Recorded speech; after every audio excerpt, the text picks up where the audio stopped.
My teacher told me a story one time of a man who was walking with his son in the park. And they're walking together, and his son looked at a crow in a tree. And he said, "Baba, what's that?" It's like a 2-year-old kid. Baba said, "It's a crow." And he said, "Baba, what's that?" And he said, "It's a crow." "Oh, okay." "Baba, what's that?" "It's a crow." "Oh, a crow. What's that?" "It's a crow." It went on for 10 minutes. He asked him 30 times, he counted. Dad kept a score, and he put it in his little journal. "My son, today we were walking in the park, asked me about a crow 30 times. It was the cutest thing in the world." 30 years go by. The son is not 2, the son is 32. Father calls him, "Son, can I come over?" "Dad, it's not a good time right now." "Son, just bear with me. I just need like 10, 15 minutes. That's all I need. Just go for a drive. I need to talk to you about something." Whatever. You know what? Okay, fine. So he comes over, gets in the car, they drive over to a park. "What's this about, Dad? Can you tell me quickly? I got things to do." "Just take a walk with me, son. It's okay." I'll take a walk. You'll see a crow in a tree. The dad says, "Son, what's that?" "Seriously, Father? It's a crow." "Oh, son, what's that?" "Is this a game? I have things to do, okay? It's a crow. You can't see, I just got you new glasses last month. Why is this happening to me? Dad, why are you so difficult? I don't understand what the problem is. Just tell me what you really want.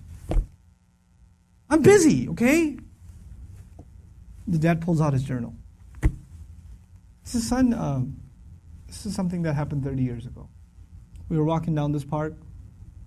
You saw a crow. And you asked me 30 times. And I gave you a smile every time. You couldn't handle twice. What are we giving our parents?" I'm not even bringing Allah into the picture. The fact that Allah mentioned Himself and then mentioned His parents is, you think about that. But what have they done for us and what have we done for them? What have we done for them?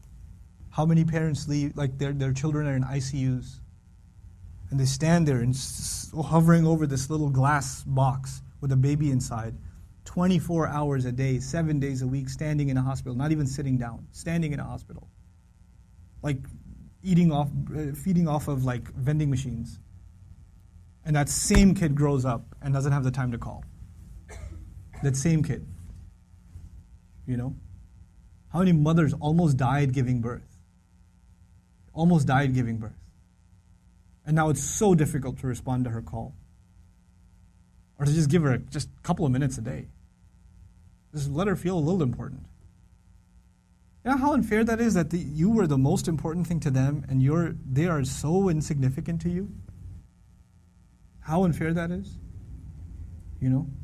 They carry that pain with them every day, that I am nothing to my children. I mean nothing to them, I'm worthless to them. You know, they have no time for me. When something is worth something to you, it gets your time.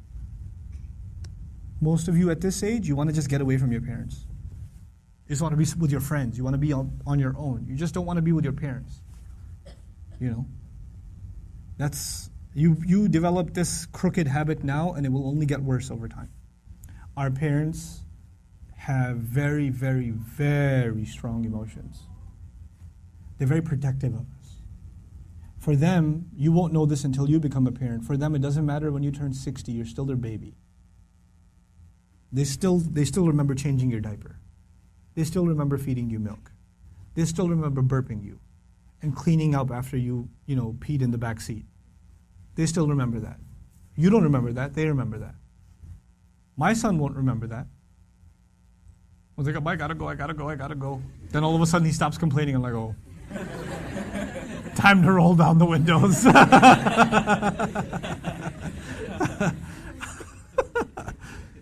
You know. Then he starts talking about what toy are we going to get for Eid. I'm like, oh, okay.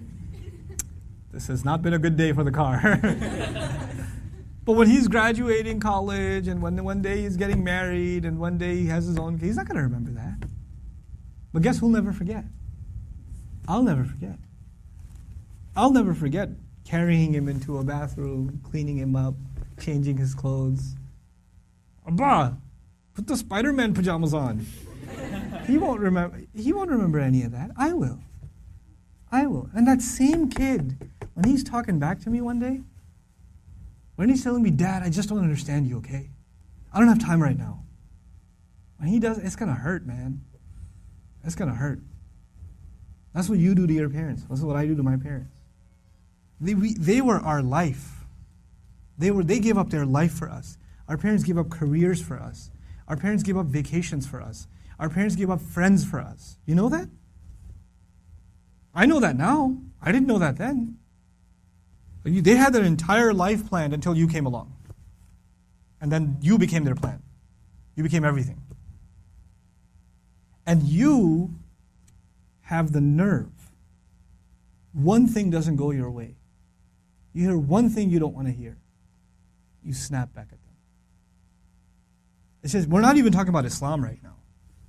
We're just talking about decency, man, just decency. What have they done for you and what you give them back is so unfair. It is so unfair. My dad's so annoying, my mom's so this, they're always mad, they're never happy, they're this, they're that. What are you? What about you? I'm telling you, I can't say this enough times, if you don't earn your parents' du'as, nothing good will come of your life. Nothing good will come of your life if they're not happy with you. If you haven't done everything you can to make them happy.